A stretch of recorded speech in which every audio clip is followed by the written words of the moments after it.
It's here, my friends, my JEJU vlog. I went to South Korea for around 10 days and I'm taking you with me on the vlogs. Welcome to day 1 and day 2 of my JEJU vlog. We started off from home and we flew to Incheon Airport.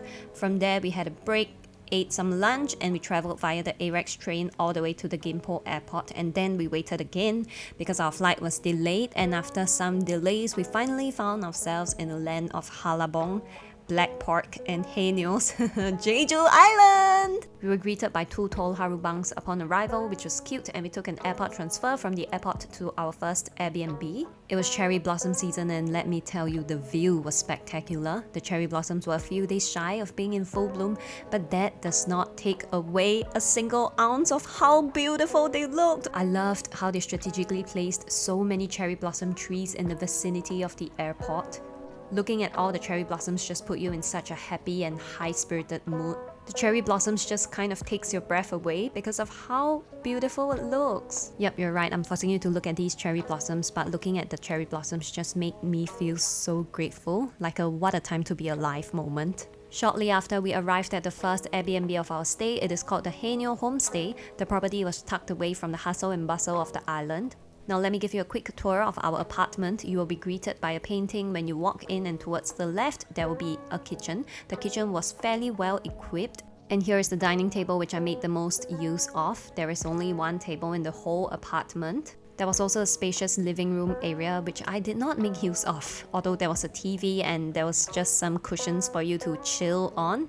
They had 2 bedrooms, one of which had 2 single beds and the other room had a queen bed. The rooms were nice and cozy. They had the heating turned on in case you needed it. We had a rain shower in the toilet, which I really appreciated, but the toilet was a little bit too small for my liking because there wasn't enough space to put your stuff. The property also boasts a beautiful garden, which I unfortunately did not have time to properly check out because I was sleeping. But you know what? They have dogs on this property! Oh my god! Wah! It's a pity because I only had time on the last day to check them out, but look at how cute this doggy is! Cat person here, but I still appreciate a cute doggy. Anyway, it was rather late after we have settled in, so we just went to the seogwipo everyday olle market on the first day. The vibes were nice and the place was rather lively. We also decided that we will just settle our dinner there. There were so many food options, but we eventually settled with this fried rice, Jeju black pork, and some squid, and 10 out of 10 would not recommend. The food was so bad.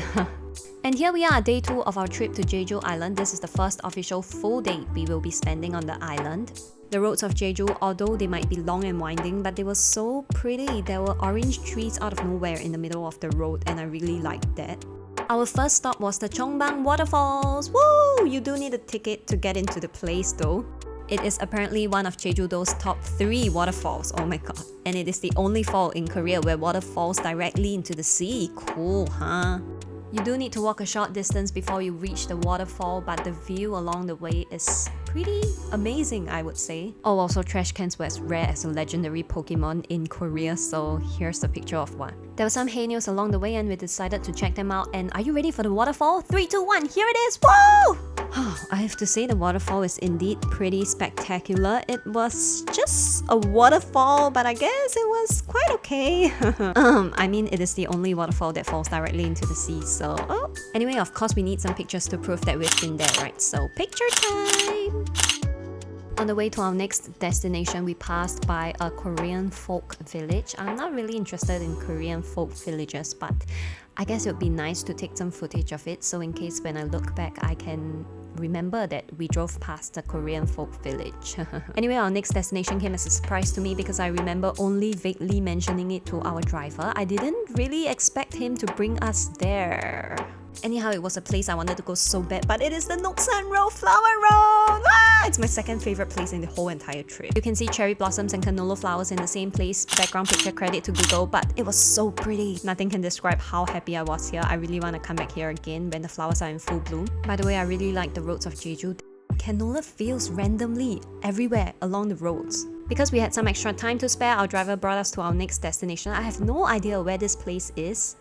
The weather was nasty and it was raining so heavily, but the bad weather did not one bit dampen our spirits. Apparently a drama filmed here or something, I have no idea at all. The place was not too bad. We took a short walk there. It was raining so heavily, but the rain was so fine. It was almost like mist in your face, and I kind of liked it. Also, just looking at the sea and hearing the waves crash against the rocks somewhat feels very healing. And also because you know what? There was a huge canola field! Oh my god! Canola fields just make me so happy. I think most people just go to Jeju-do to see the cherry blossoms, but it's the canola fields for me. Just look at this field of yellow happiness. Oh my god, the flowers were so pretty and there were so many of them. Of course we gotta take some pictures, right? Can you see our next destination? Because I can't too due to the bad weather. It is covered in thick fog. What a pity. It is the seongsan ilchubong. The haenyeo performance was also cancelled due to the bad weather, so we went down and visited the haenyeos and their restaurant instead.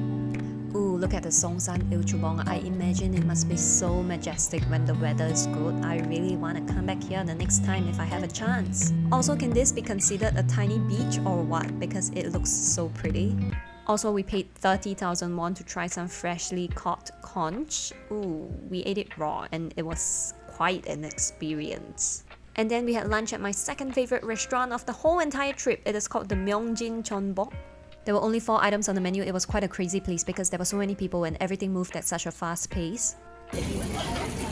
Did you appreciate that ASMR grilled abalone? We also tried their abalone porridge and abalone stone pot rice. I'm usually a porridge person, but the stone pot rice here is, oh my god, 10 out of 10 chef's kiss. Totally recommend. After our late lunch, we headed over to the Seogwipo bakery. The bakery is quite a hot spot that boasts a beautiful beach view. The experience was pretty but more on that on the shorts. And more canola field happiness along the way. Seeing all the random canola fields along the way just filled my heart with so much joy and brought me a lot of comfort, and I hope to share that with you too. Can you guess where we went to again in the night? If you guessed the Seogwipo Everyday Olle Market, you are right. We decided to explore the market again and also the area around it, ending the vlog with one of the photos we took from a photo booth shop that were all across the country. Thank you for watching as usual and bye!